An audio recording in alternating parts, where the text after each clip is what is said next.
Hello, you there? Tell me, where are you right now? Maybe you're in your bed, feeling the gentle weight of blankets over your body, or perhaps in a comfortable armchair, listening to the silence of night settling around you. What time is it where you are? Is it nighttime? Is the day coming to an end? How are you feeling right now? Tired, reflective, curious? Regardless of where you are, I want to invite you on an extraordinary journey. Close your eyes for a moment and imagine that we're slowly descending through the crystal clear waters of a tropical ocean. Sunlight filters through the surface like dancing golden rays, creating a hypnotic play of shadows and reflections. With each meter we descend, the blue intensifies, becoming deeper, more mysterious. And then suddenly, there appears before us a spectacle that few humans have had the privilege to witness in its fullness, a coral reef. But not just any reef. A reef as they existed a few decades ago, before we began losing them at an alarming rate. Imagine underwater gardens of indescribable beauty, where calcareous structures rise like natural cathedrals, painted in the most vibrant colors that nature could create. Here, fire red meets sunset orange, golden yellow dances with amethyst purple, while coral pink tones, what poetic irony in this name, blend harmoniously with emerald greens and sapphire blues. But have you ever wondered what these corals really are? Why do they exist? And especially, why are they disappearing before our eyes like sandcastles carried away by the tide? This is a story we need to tell, an urgent narrative about one of the oldest and most precious ecosystems on our planet. It's a story of life, death, rebirth, and unfortunately, of a silent crisis that few fully understand. As you relax there, allowing your mind to float like a gentle diver in the warm waters of knowledge, I'll take you through the mysteries of corals. Together, we'll discover why these extraordinary organisms are facing one of the greatest threats in their millennial existence, and what this means for us, for the planet, for the future. Are you ready to dive into this adventure of discovery? Then take a deep breath, let your thoughts calm like the tranquil waters of a tropical lagoon, and allow yourself to be carried by the currents of this narrative that connects us directly to the beating heart of the oceans. Have you ever stopped to contemplate how life finds the most extraordinary ways to manifest itself? If we could travel back in time, about 500 million years ago, and dive into Earth's primitive oceans, we would find the ancestors of corals already building their first calcareous homes. Corals, my dear listener, are not plants as many imagine, nor are they decorative rocks. They are animals, small colonial animals called polyps, distant relatives of jellyfish and sea anemones. Each polyp is a tiny being, the size of a pinhead, but when thousands of them unite, they create structures that can be seen from space. Imagine a polyp as a small architect working tirelessly. It secretes calcium carbonate, extracted directly from seawater, building around itself a calcareous skeleton that will be its home for life. Day after day, night after night, these small engineers work, adding layer upon layer of calcium carbonate, creating structures that grow millimeter by millimeter, year after year. But here lies one of the most fascinating secrets of corals. They don't work alone. Within each polyp live millions of microscopic algae called zooxanthellae, creating one of nature's most successful partnerships. These algae are like small solar energy laboratories, performing photosynthesis and producing sugars that feed the coral. In exchange, the coral offers the algae a safe home and the nutrients necessary for their survival. It's a perfect symbiotic dance, don't you think? A collaboration that has existed for millions of years, long before we humans even dreamed of cooperation and sustainability. And it's precisely these algae that give corals their dazzling colors. The vibrant yellow, emerald green, golden brown, all these tones come from the zooxanthellae living in the polyp's tissues. Without them, corals would be white, translucent, like ghosts of the sea. Can you visualize this underwater metropolis in full operation? Thousands of polyps working simultaneously, their symbiotic algae capturing the sun's energy filtered through water, converting carbon dioxide into oxygen and sugar. It's a life factory operating 24 hours a day, 365 days a year, for hundreds of millions of years. But corals are not just builders and gardeners. They are also nocturnal hunters. When night falls over the reef, the polyps extend their small tentacles armed with stinging cells, to capture plankton and small organisms that pass by in the current. It's a microscopic spectacle of wild and primitive beauty. And so, through this dual strategy, photosynthesis during the day through their algal partners, and hunting during the night with their own tentacles, corals manage to thrive in tropical oceans, creating oases of life in waters that would otherwise be relatively nutrient-poor blue deserts. Have you ever thought about this? How these small animals manage to transform themselves into the planet's greatest builders, creating structures that rival our largest cities? Now that you know the architects, allow me to introduce you to the city they built. Close your eyes and imagine yourself floating gently over a coral reef at its peak. What you would see would be equivalent to flying over a futuristic metropolis, where each building is an organic work of art and each street pulses with movement and life. Coral reefs are, without exaggeration, the tropical rainforests of the oceans. They occupy less than 1% of the ocean floor, but house approximately 25% of all known marine species. It's a concentration of biodiversity that defies imagination and rivals the Amazon jungles in complexity and richness of life. Have you ever wondered how so much life can coexist in a relatively small space? The answer lies in the three-dimensional architecture created by corals. They don't build just for themselves. Inadvertently, they create a labyrinth of caves, tunnels, ledges, and hideouts that serves as home to an infinity of creatures. In the coral crevices, small clownfish find shelter among anemones, in a dance of orange and white colors that seems choreographed by the gods. Octopuses camouflage themselves among rocky formations, changing color and texture with a mastery that our best artists would envy. Starfish slowly crawl through the reef's corridors, like careful gardeners in their daily work. And what about the fish? Ah, what a symphony of shapes, colors, and movements. Angelfish glide majestically like aquatic dancers, their metallic colors reflecting the filtered sunlight. Schools of blue tangs move like liquid clouds, creating forms that shape and reshape in perpetual movement. Enormous groupers patrol the reef's edges like gentle sentinels, while small cleaner fish establish service stations where other fish patiently queue to be cleaned. It's a world of cooperation and competition, predation and symbiosis, where each creature has found its niche and developed incredible survival strategies. Some species change sex when necessary to maintain population balance. Others developed bioluminescence to communicate in the twilight of the depths. There are those who build elaborate sediment structures to attract mates, and those who mimic other species to avoid predators. But reefs are not important only for their inhabitants. They are environmental engineers of the first magnitude. Their robust structures serve as natural breakwaters, protecting coasts from erosion caused by waves and storms. It's calculated that coral reefs protect more than 200 million people worldwide from the devastating effects of tsunamis, hurricanes, and storm surges, and economically, the numbers are impressive. Coral reefs generate annually about $375 billion for the global economy through tourism, fishing, and coastal protection. Millions of people depend directly on reefs for their livelihood, whether as fishermen, dive guides, or tourism industry workers.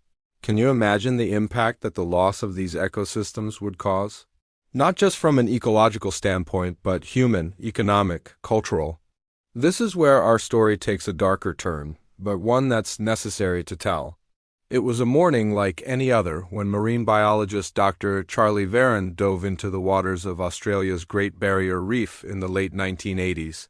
He had spent decades studying these reefs, knew each formation like an old friend knows the wrinkles on a lifelong companion's face, but that morning something was different. Where before there had been a multicolored underwater garden, he found ghostly expanses of bone-white corals. The phenomenon he witnessed would later be called coral bleaching, but at that moment, it was just a disturbing mystery that made his scientist's heart race with a mixture of fascination and horror. Have you ever experienced that moment when you realize that something very dear is changing irreversibly? Perhaps watching a loved one aging or returning to a childhood place and discovering it transformed by urbanization. It's a feeling of loss mixed with helplessness, isn't it? Coral bleaching is exactly that, a sign that something fundamental is changing in the delicate balance that has kept these ecosystems functioning for millennia. When seawater becomes too warm or when other stress factors accumulate, corals do something desperate. They expel their symbiotic algae, the zooxanthellae. Remember the perfect partnership between corals and algae that we discussed? Well, under stress, this collaboration of millions of years breaks down. The algae, which normally provide up to 90% of the energy necessary for coral survival, are literally expelled from the polyp's tissues. And without their colorful partners, corals become translucent, revealing their white, calcareous skeleton underneath, hence the term bleaching. It's as if corals, in desperation, reject precisely what keeps them alive in a last attempt to survive environmental stress. They're betting that conditions will return to normal quickly, allowing the algae to return before it's too late. But here lies the tragedy. Without their algae, corals begin to starve. They can survive a few weeks, maybe a few months, but if stressful conditions persist, death is inevitable. And when corals die, the entire ecosystem that depends on them begins to collapse. Dr. Viren and his colleagues began documenting bleaching events with increasing frequency and intensity. In the 1990s, episodes that were once rare and localized became more common. In the 2000s, mass bleaching events began affecting entire reefs. And today? Today, we're experiencing the third major global coral bleaching crisis in recorded history. Have you ever wondered why this is happening precisely now? Why organisms that survived ice ages, mass extinctions, and dramatic climate changes are succumbing in our era? The answer, my dear listener, is intimately connected to our own history as a species and the way we've transformed the planet in recent decades. It's a story that interweaves the Industrial Revolution, exponential population growth, our consumption habits, and the unintended consequences of human progress. But before we dive into these more turbulent waters, let's better understand how the oceans are changing and why these changes are so devastating for corals. Take a deep breath and imagine the ocean not as a single, homogeneous mass of water, but as a living organism, complex, with its own rhythms, temperatures, and moods. For millions of years, the oceans maintained a chemical and thermal balance that allowed marine life to evolve and prosper. But in recent decades, this ancestral balance has begun to destabilize at an accelerated pace. The first and most obvious change is the warming of oceanic waters. Since 1880, the average temperature of the oceans has increased approximately 0.6 degrees Celsius. It might seem small, doesn't it? But for organisms like corals, which evolved within very specific temperature ranges, this difference is monumental. Have you ever tried to maintain a tropical aquarium? If so, you know how sensitive fish are to temperature changes. A variation of just 2 degrees can cause significant stress or even death. Now, multiply this sensitivity by millions of interdependent organisms, and you'll begin to understand the magnitude of the problem. Corals thrive in waters with temperatures between 23 and 29 degrees Celsius. When temperature rises beyond this limit, even by a few degrees, the symbiotic system begins to collapse. The zooxanthellae, which are normally beneficial partners, begin producing toxic compounds under thermal stress. To protect themselves, corals do the only thing they can. They expel their algae, resulting in the bleaching we've already discussed. But warming is only part of the story. An even more subtle, yet equally devastating transformation is occurring in ocean chemistry, acidification. As we burn fossil fuels and release carbon dioxide into the atmosphere, approximately 25% of this CO is absorbed by the oceans. When carbon dioxide dissolves in seawater, it forms carbonic acid, making the water more acidic. Since the beginning of the Industrial Revolution, ocean pH has decreased by 0.1 units, a change representing a 30% increase in acidity. Scientists call this phenomenon the other CO problem, or global warming's evil twin. Have you ever put an egg in vinegar and watched the shell slowly dissolve? Ocean acidification has a similar effect on corals. The acid gradually dissolves the calcium carbonate that forms coral skeletons, weakening their structures and making it difficult to build new calcareous tissues. It's like someone slowly dissolving the bricks of a house while you're trying to build new walls. Young corals have particular difficulty forming their skeletons in more acidic waters. while adult corals see their structures become increasingly fragile and vulnerable to erosion. But the changes don't stop there. Global warming is altering ocean current patterns, which are fundamental for distributing nutrients and oxygen throughout reefs. Some regions are experiencing weaker currents, resulting in waters with fewer nutrients. Others face altered currents that bring waters colder or warmer than usual. And then we have changes in precipitation patterns. The water cycle is intensifying with global warming, resulting in more severe storms and more extreme drought periods. This means more sediments and pollutants being carried by rivers to reefs during torrential rains, and changes in water salinity during dry periods. Can you imagine what it must be like for a coral trying to survive amid all these simultaneous changes? It's like trying to maintain balance while the ground moves beneath your feet. Temperature oscillates dramatically, and the air you breathe gradually becomes toxic. This is the current reality of coral reefs. They're trying to survive in a world that's changing faster than their capacity for adaptation. Until now, we've talked about climate change as if it were inevitable natural forces, but the time has come to face an uncomfortable truth. Most of the threats that coral reefs face today have direct origin in human activities. And it's not just global climate change. There's a series of local and regional impacts that are accelerating the destruction of these precious ecosystems.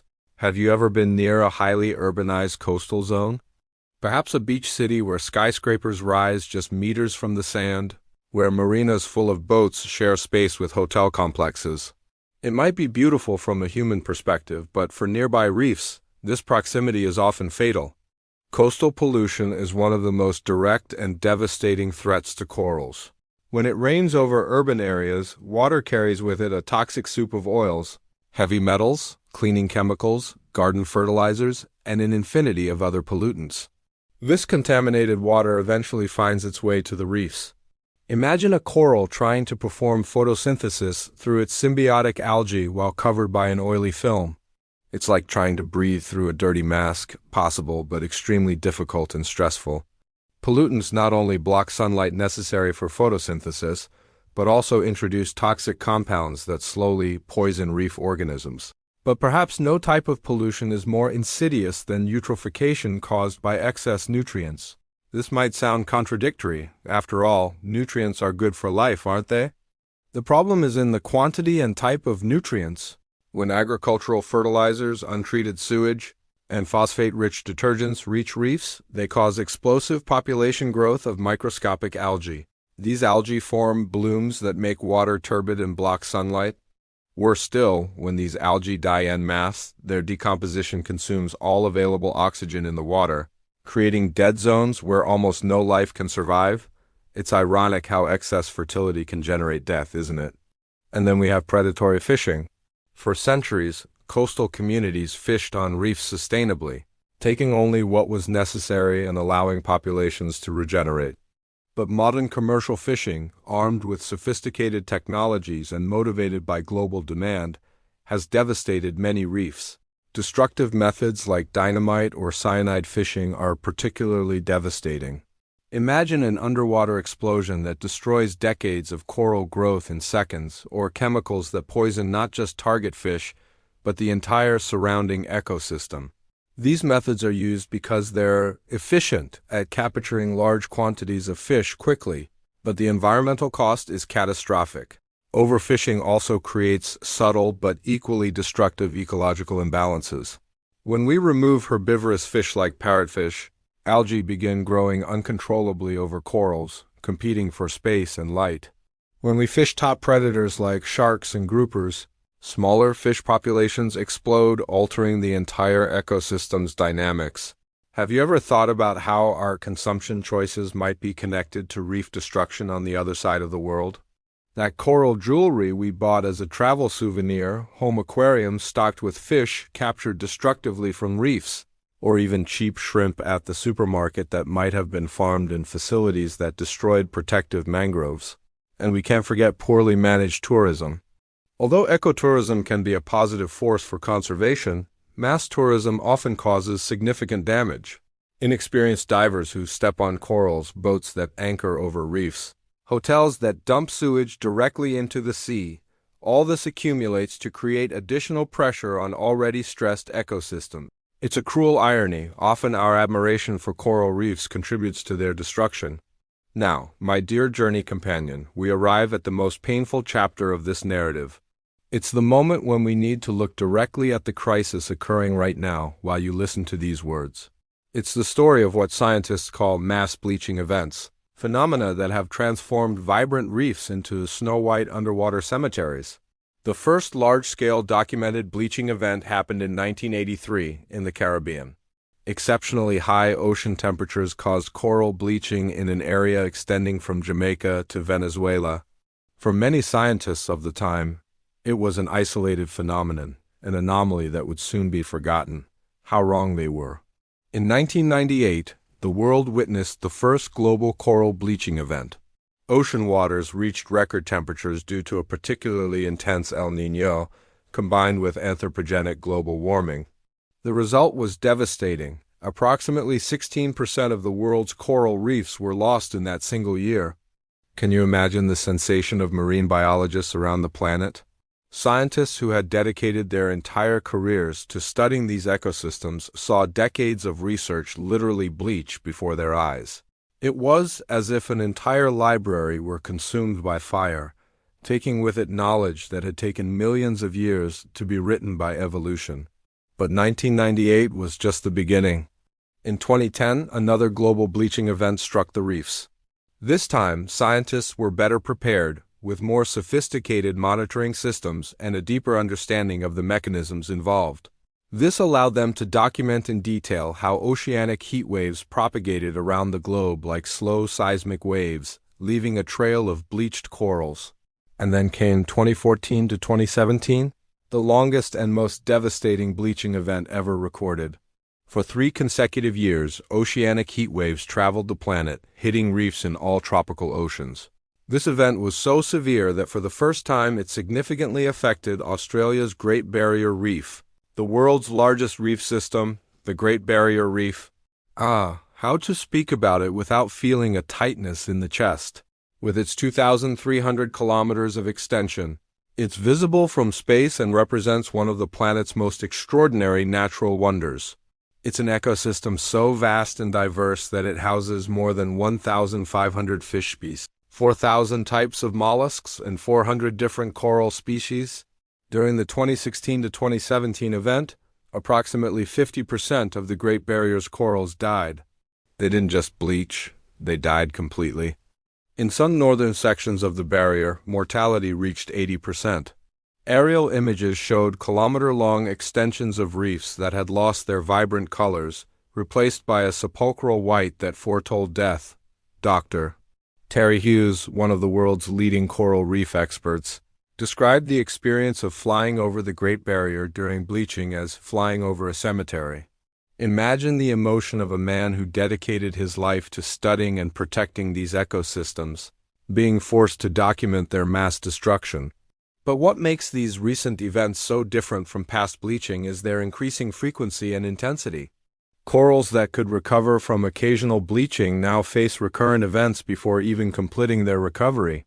It's like a patient trying to recover from surgery while being repeatedly subjected to new traumatic procedures. Recovery of a reef after severe bleaching can take 10 to 30 years, depending on environmental conditions. But with bleaching events now occurring every 2 to 3 years in many regions, reefs simply don't have time to regenerate. They're trapped in a cycle of decline from which it may be impossible to escape. And do you know what's perhaps the most tragic aspect of all this? Each bleaching event not only kills individual corals, but also eliminates genetic diversity accumulated over millions of years of evolution. Certain coral lineages with unique adaptations developed over millennia are being lost forever. It's a silent mass extinction, occurring well beneath the ocean's surface, far from the eyes of most of humanity. When a coral reef dies, it doesn't simply disappear.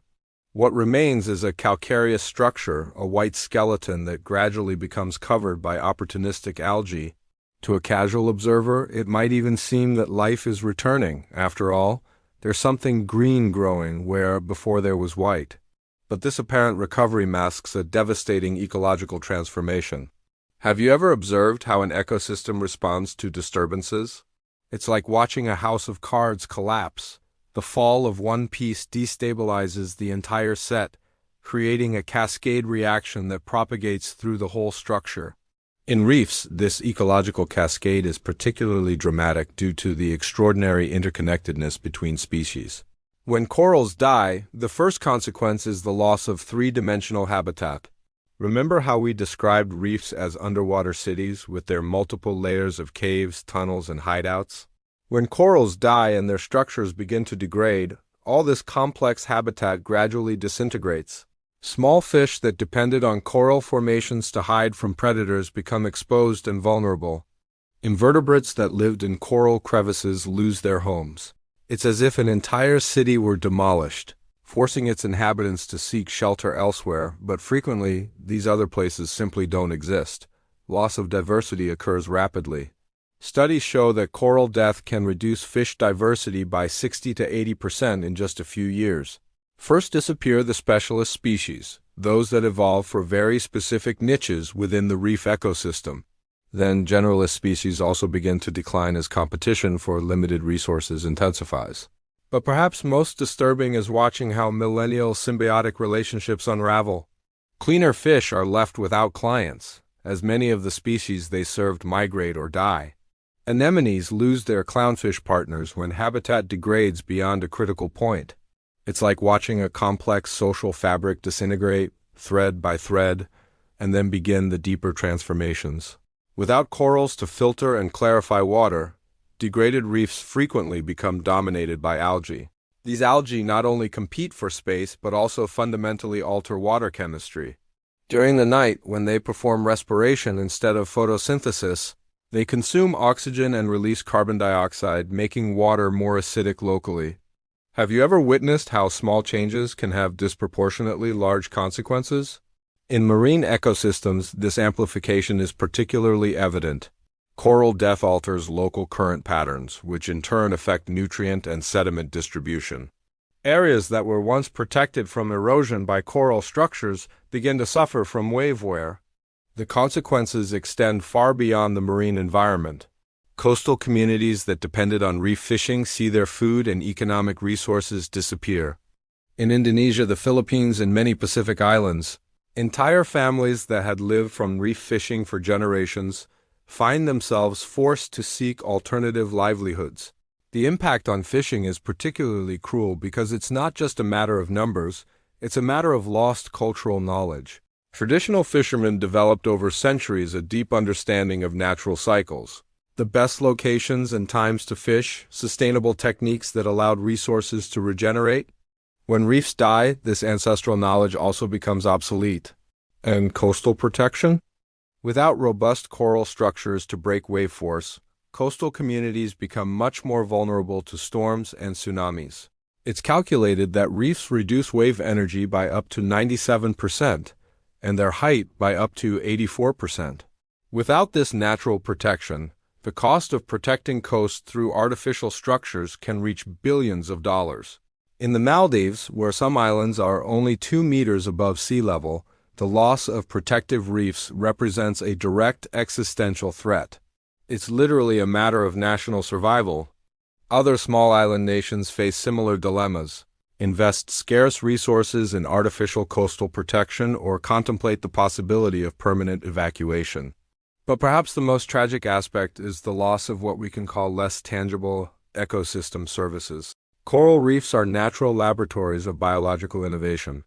Many of the medicines we use today, including treatments for cancer, HIV, and heart disease, were developed from compounds discovered in reef organisms.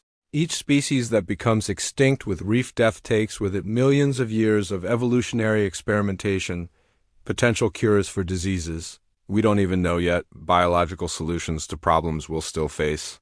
It's like burning libraries full of books we haven't learned to read yet. While you're there, perhaps feeling a growing weight in your chest as you follow this narrative of loss and destruction, I'd like to share some voices that emerge from this crisis, voices that carry both the despair of current reality and the hope of possible solutions. Meet Ayana Elizabeth Johnson, marine biologist and founder of Ocean Collective. At 15, She dove for the first time on a Caribbean coral reef and was so impressed by the beauty and complexity of what she saw that she decided to dedicate her life to the oceans. At 40, she describes how painful it is to see reefs she studied for decades transform into underwater bone fields. It's like losing family members, she says.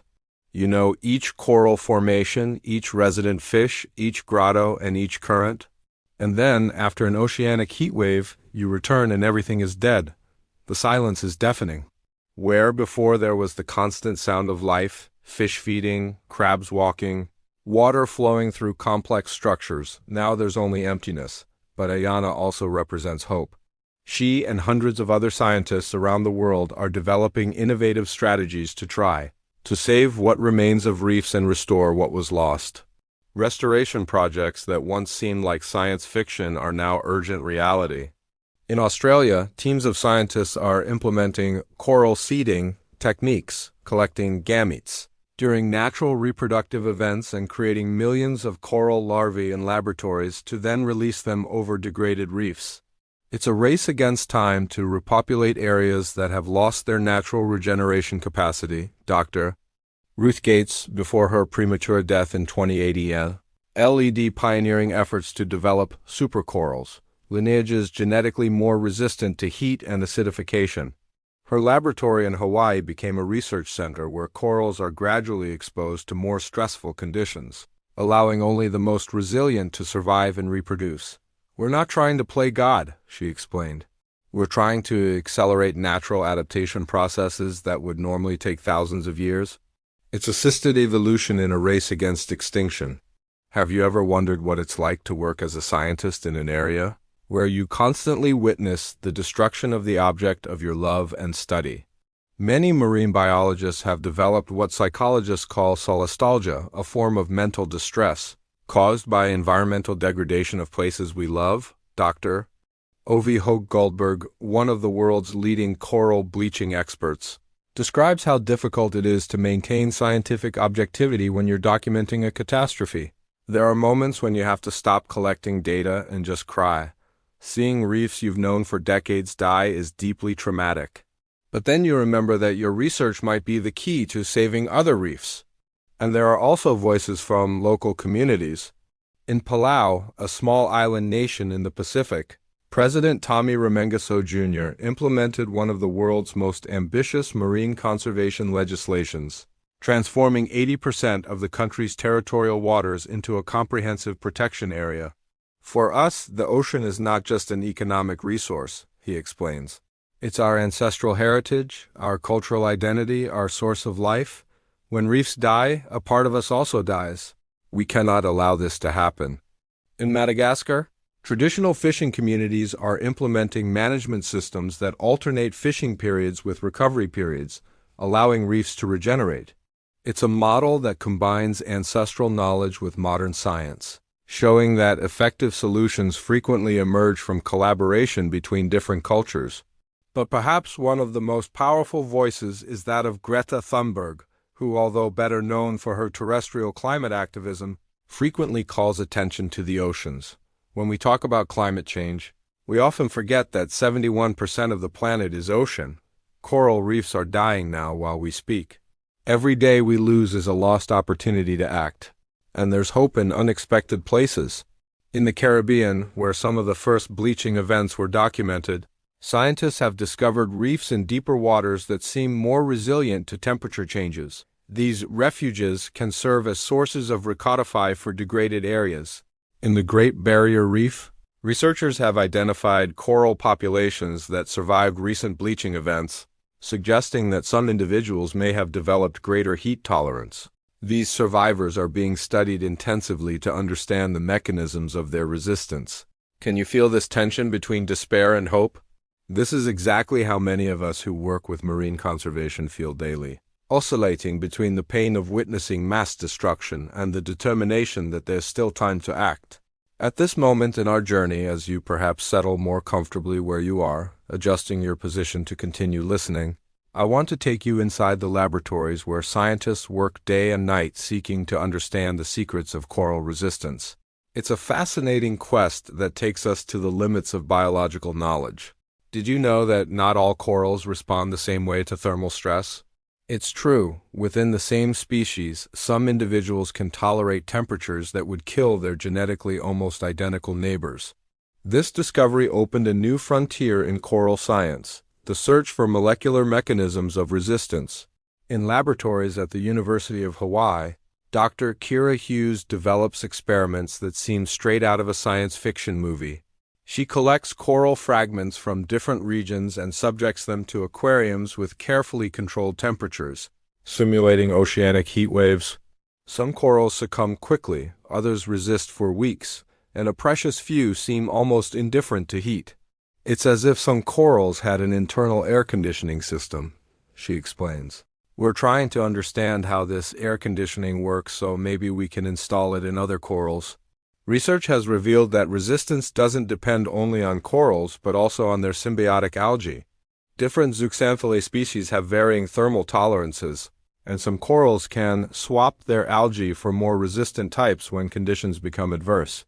It's a sophisticated form of adaptation that takes weeks or months to complete. Imagine this, a coral perceiving that its algal partners aren't dealing well with heat and gradually replacing them with tenants more suited to new conditions. It's like you could swap your digestive system for a more efficient one whenever you changed your diet.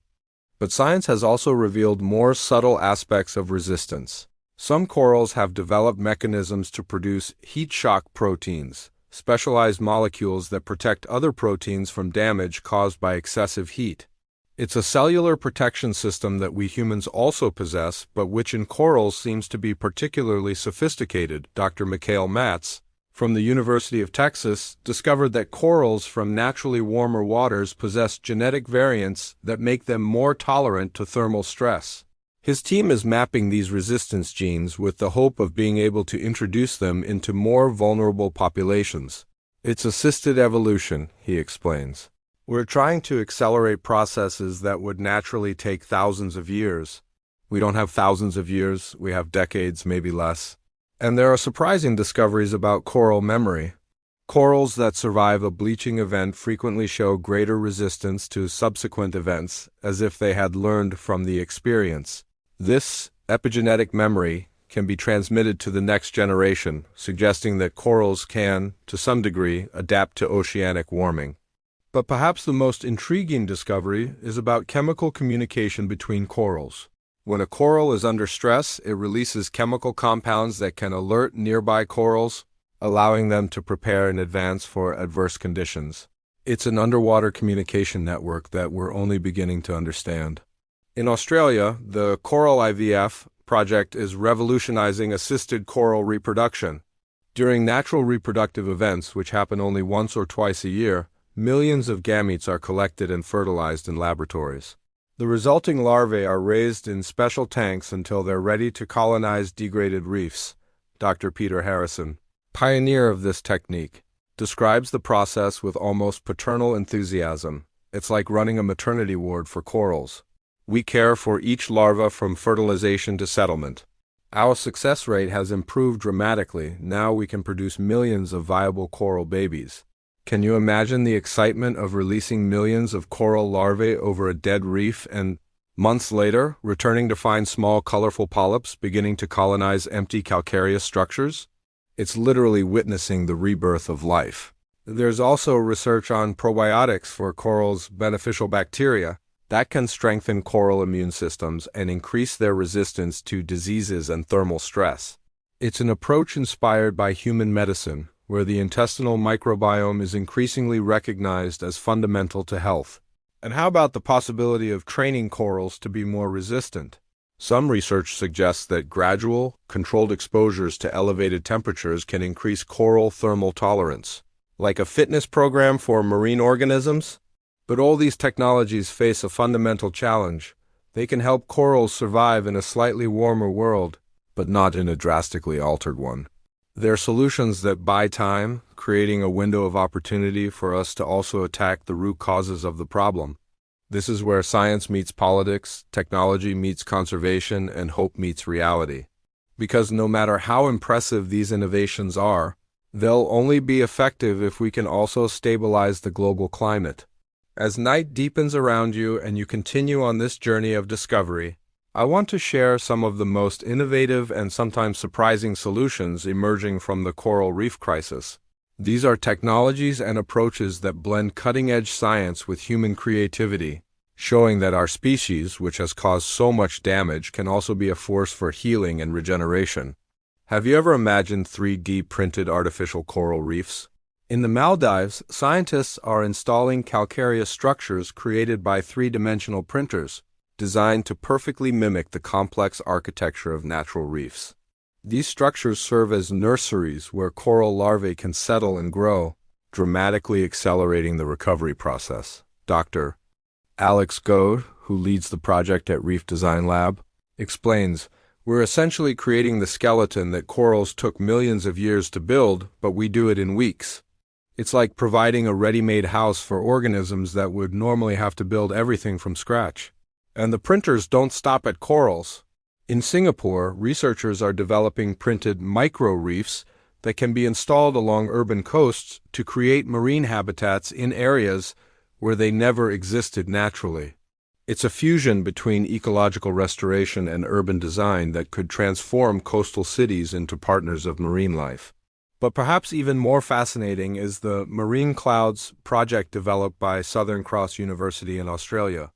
Using specialized drones, scientists are dispersing microscopic seawater droplets over reefs during heat waves, creating localized clouds that reduce water temperature by up to 2 degrees Celsius.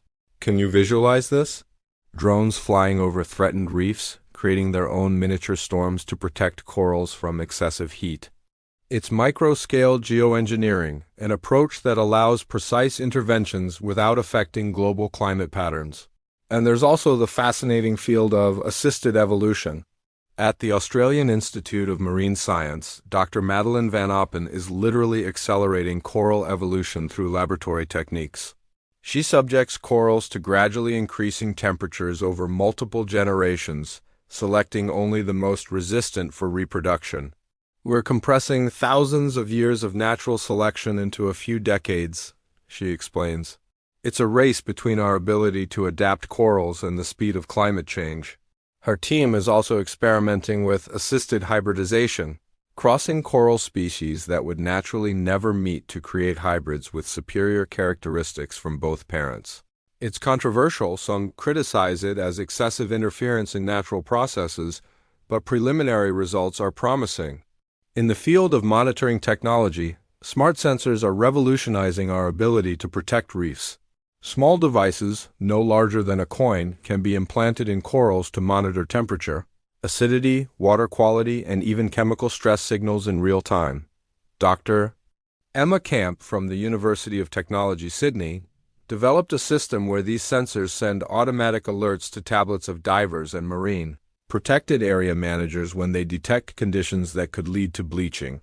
It's an early warning system that allows interventions before it's too late. "It's like having a continuous electrocardiogram for each coral," she explains. "We can detect problems hours or days before they become visible to the human eye." And how about underwater robots that apply sunscreen to corals? In the Caribbean, researchers are testing autonomous underwater vehicles that can spray biodegradable films over corals during heat waves, creating a physical barrier that reduces exposure to intense solar radiation. But not all solutions are high-tech. In many parts of the world, coastal communities are rediscovering traditional management techniques that their cultures developed over centuries. In Polynesia, the concept of rahui, rest periods where specific areas are temporarily closed to fishing, is being successfully revitalized. In Indonesia, fishermen are implementing SASI systems where community leaders decide when and where fishing can occur, based on traditional indicators of reef health. These approaches have shown efficacy comparable to modern marine parks, but with much greater local acceptance. And there are surprising innovations in aquaculture. Instead of fishing on wild reefs, coral farms are being developed where different species are cultivated like agricultural crops. These coral fields can provide organisms for restoration while reducing pressure on wild populations. Dr. Jamie Craggs, in the United Kingdom, developed aquarium systems that exactly reproduce tropical ocean conditions. including sunlight cycles, moon phases, and even simulated storms. In his tanks, corals reproduce naturally year-round, allowing a constant supply of larvae for restoration projects. Perhaps one of the most ambitious approaches is the 50 Reefs Project, a global initiative to identify and protect the 50 reefs most likely to survive climate change and serve as sources of recodify in the future. It's essentially a Noah's Ark project for corals, focusing limited resources where they can have the greatest impact. Have you ever thought about the courage necessary to make decisions like this? Choosing which reefs to save implies accepting that others might be lost. It's a brutal form of ecological triage that no conservationist wants to do, but which may be necessary. And there are even proposals for assisted relocation, moving corals from doomed areas to regions that might become suitable in the future due to climate change. It's evolutionary migration on a global scale, helping life adapt to a transforming planet. All these technologies and approaches represent a new phase in marine conservation, a phase where simply protecting is no longer enough. We need to restore, adapt, innovate, and sometimes even recreate. It's active conservation in its most urgent and creative form. Now, my companion of reflection, we arrive at a chapter one would prefer not to have to write, but which is essential for our complete understanding of the crisis we face. It's the chapter about what happens if we fail, if all the innovative technologies, all conservation efforts, all good intentions aren't enough to save coral reefs. Let's do a mental exercise, as painful as it may be. Imagine the world in 2050 if we continue on the current trajectory of global warming and marine degradation. The most optimistic scientists suggest we would lose 70 to 80% of remaining reefs. The most pessimistic speak of functional extinction, coral reefs surviving only in aquariums and laboratories, as relics of a world we didn't know how to preserve. Can you conceive of a tropical ocean without reefs? It would be like imagining the Amazon without trees or the African savanna without large mammals.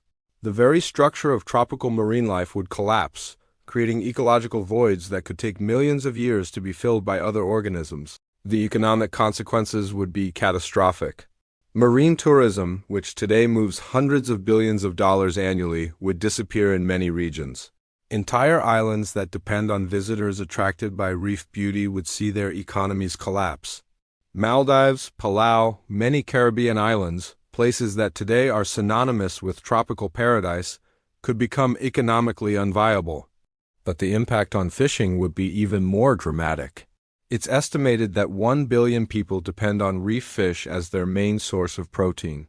Without reefs, these communities would face not only food insecurity, but also the dismantling of entire cultures built around traditional fishing.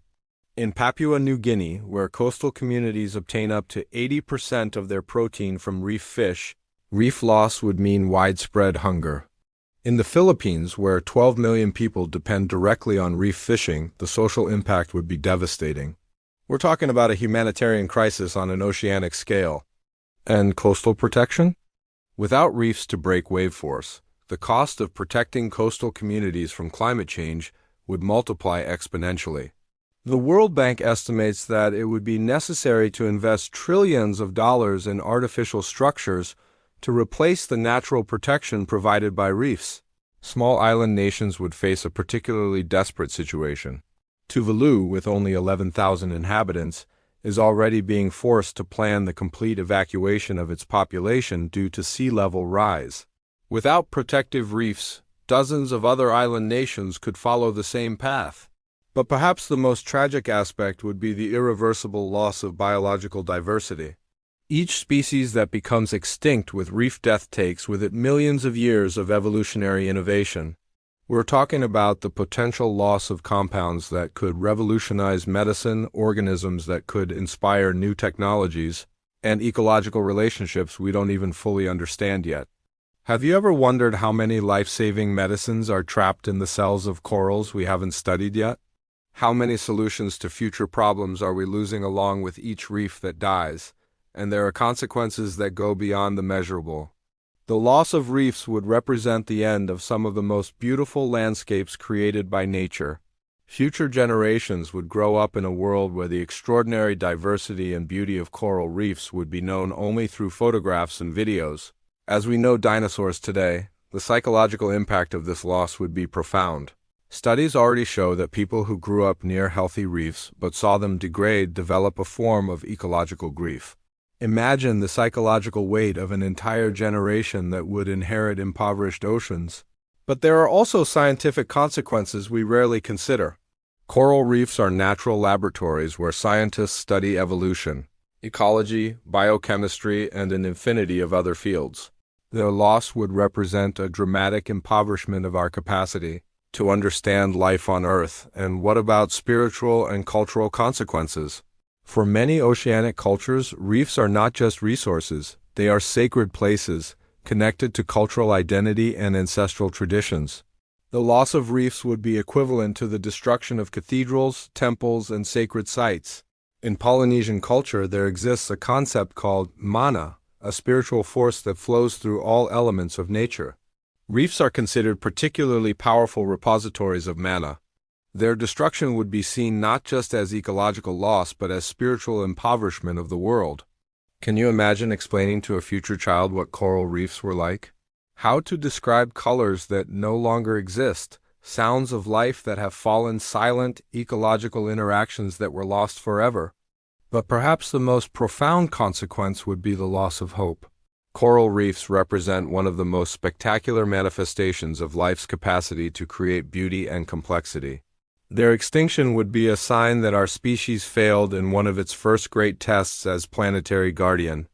And here's a cruel irony: the longer we wait to act, the more expensive and difficult solutions become. Restoring a severely degraded reef costs 100 times more than its preventive protection. It's a harsh lesson about the value of early action. But I don't want to leave you only with despair.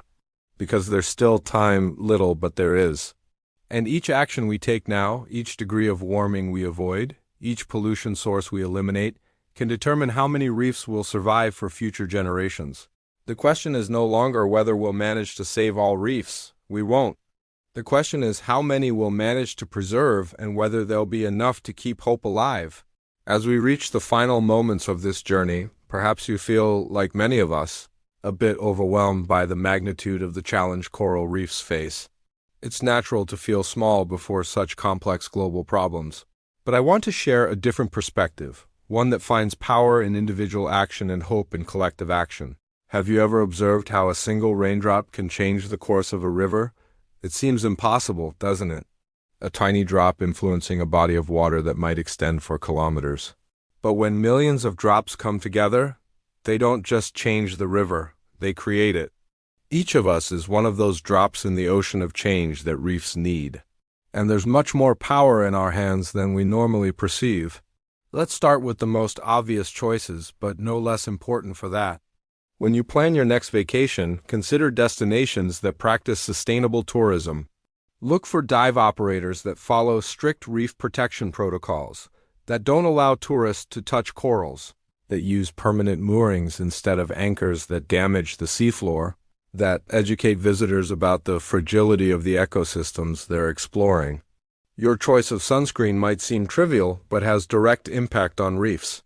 Many chemical sunscreens, especially oxybenzone and octinoxate, are toxic to corals even in minimal concentrations. Opt for physical protectors based on zinc oxide or titanium dioxide. Some places, like Hawaii and Palau, have already banned coral harmful sunscreens. And your food choices? Here lies tremendous power. When you buy fish and seafood, look for sustainability certifications like MSC, Marine Stewardship Council, or ASC, Aquaculture Stewardship Council. Avoid species captured destructively on reefs. Many ornamental aquarium fish, for example, are still collected with cyanide from Southeast Asian reefs. Reduce beef consumption. It might seem disconnected from oceans, but cattle ranching is responsible for a significant portion of greenhouse gas emissions that warm oceans. Each plant-based meal is a small vote for cooler oceans. But let's go beyond consumption choices. Your voice has power. Talk with friends and family about coral reefs. Many people simply don't know about the crisis happening. Share documentaries, articles, images. Become an informal ambassador for these extraordinary ecosystems. Pressure your political representatives. Write letters, sign petitions, vote consciously. Effective climate policies are essential for stabilizing ocean temperatures. Regulations on coastal pollution can make the difference between life and death for local reefs. If you live near the coast, your daily choices have even more direct impact. Use organic fertilizers in your garden. Chemicals eventually reach oceans through rain. Participate in beach cleanups. Install rainwater collection systems to reduce surface runoff that carries pollutants to the sea. And if you have children, teach them about the oceans. Take them to aquariums, show them marine life documentaries, explain how our actions on land affect life in the sea. A child who grows up loving the oceans might become the scientist who develops the next great solution to save reefs. Consider supporting organizations that work directly with reef conservation. Coral Restoration Foundation, Reef Foundation, Ocean Foundation. There are dozens of groups doing crucial work that depend on donations to continue operating. Even small monthly contributions can make a significant difference. If you have specific professional skills, consider how you can apply them to the cause. Programmers can develop reef monitoring apps. Designers can create awareness campaigns. Teachers can develop marine conservation curricula. Lawyers can work on ocean protection legislation. There's also power in our financial choices. Some banks and investment funds are moving away from fossil fuel investments and directing capital toward renewable energy. Responsible investment is a way to vote with your money for a future with healthier oceans. And how about adopting a reef? Many organizations offer programs where you can adopt a specific reef section, receiving regular updates about its health and contributing directly to its protection and monitoring. It's a way to create personal connection with a specific ecosystem. But perhaps the most powerful action we can take is to change our fundamental relationship with the ocean. Instead of seeing it as an infinite resource or a convenient garbage dump, we can recognize it for what it really is, a life support system on which we depend absolutely. Have you ever spent time truly silent near the ocean? Not just on the beach doing activities, but really still, listening, observing, allowing yourself to feel its vastness and power. This emotional connection with oceans can be the most powerful catalyst for persistent action. And there's hope in numbers. Research shows that when just 25% of a population actively supports an environmental cause, significant political and social changes become inevitable. We don't need to convince everyone. We need a critical mass of committed people. Every time you choose a more sustainable product, every time you have a conversation about climate change, every time you support a pro-ocean policy, you're not just making an isolated action, you're contributing to a broader cultural transformation. Remember, coral reefs survived 5 previous mass extinctions. They're resilient beyond our complete understanding, but this time they need our help. And for the first time in reef history, they have an allied species capable of understanding the threats they face and acting deliberately to protect them. We are the first generation to fully understand our responsibility as planetary guardians. And we may be the last with real opportunity to exercise this responsibility effectively. And so, my dear companion of this nocturnal journey through the world of corals, we arrive at the end of our navigation through the deep waters of the reef crisis. The night is perhaps more advanced now, and you, I hope, feel different from when we began, more connected, more aware, perhaps more determined. I want to end our conversation where we began, diving imaginarily into tropical waters. But this time, we won't visit a reef as they were in the past, nor as they are today in their fragility. Let's dive into the possibilities of the future, a future that's still being written by each choice we make. Imagine crystal clear waters of 2050, where science and nature dance in harmony. Reefs restored through techniques that are experimental today flourish in vibrant colors. Hybrid corals developed through assisted evolution thrive in waters that would have been lethal to their ancestral lineages. 3D printed structures serve as cradles for young polyps that grow with renewed vigor. Visualize coastal communities that have found balance between development and conservation. Fishermen who work as reef guardians, using traditional knowledge combined with modern technology to maintain healthy ecosystems. Tourists who come not just to admire, but to actively participate in conservation efforts. Imagine oceans where temperature has stabilized because humanity finally found courage to transform its energy systems. where acidification is decreasing because we capture more carbon than we emit, where coastal pollution has become a thing of the past because we redesigned our cities to work with natural cycles instead of against them. In this possible future, children grow up learning about oceans as a fundamental part of their education. They dive in protected reefs as field trips, developing from early age a visceral connection with marine life.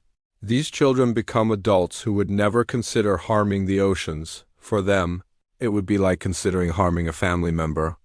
Can you feel the difference between this possible future and the dark path we explored in the previous chapter? The difference isn't just in the outcomes, it's in the choices we make now, today, while there's still time. Because the truth is that coral reefs are whispering to us, not with words, but with colors that fade, with structures that crumble, with silences where once there was a symphony of life. They're telling us we've reached a tipping point, a moment in history, where we can choose between being the generation that passively watched reef death or the generation that rose to save them. Each coral that dies is a lost word from a language we were still learning to read. Each reef that disappears is a burned library, taking with it knowledge that could have benefited our species for generations. But each coral we save, each reef we restore, each policy we implement to protect oceans, this is hope made manifest.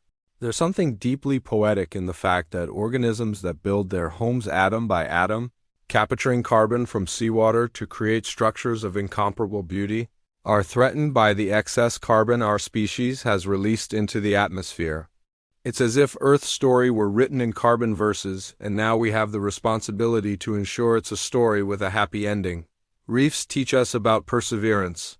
For 500 million years, they've built, died, and been reborn. They survived dramatic climate changes, mass extinctions, monumental geological transformations. They carry in their calcareous structures the memory of a planet in constant change and the wisdom of how life always finds a way. Perhaps this is what they're whispering to us, that life is stronger than it appears, more resilient than we imagine, more determined to persist than any obstacle can break. But also that this strength, this resilience, this determination need our help now. And you, who spent these hours with me navigating the complexities of the coral crisis, who met the wonders of these ecosystems and the threats they face, who explored both the science of destruction and the possibilities of restoration, you now carry a responsibility. It's not a heavy or oppressive responsibility. It's a luminous, energizing responsibility, the responsibility to be part of the solution, to be one of the drops that, united, changed the river's course. To be one of the voices that, harmonized, create the music of transformation. Coral reefs are waiting, not passively, but actively growing where they can, reproducing when they manage, adapting with all the speed that millions of years of evolution allow them. They're doing their part in the fight for survival. The question that remains, as our journey comes to an end, is simple but profound. Will you do your part? The oceans are listening. The reefs are waiting.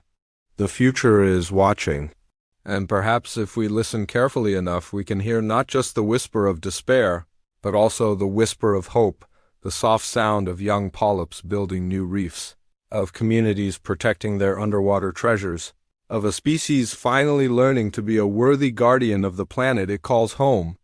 I deeply thank you for your company on this journey through the mysteries and challenges of coral reefs.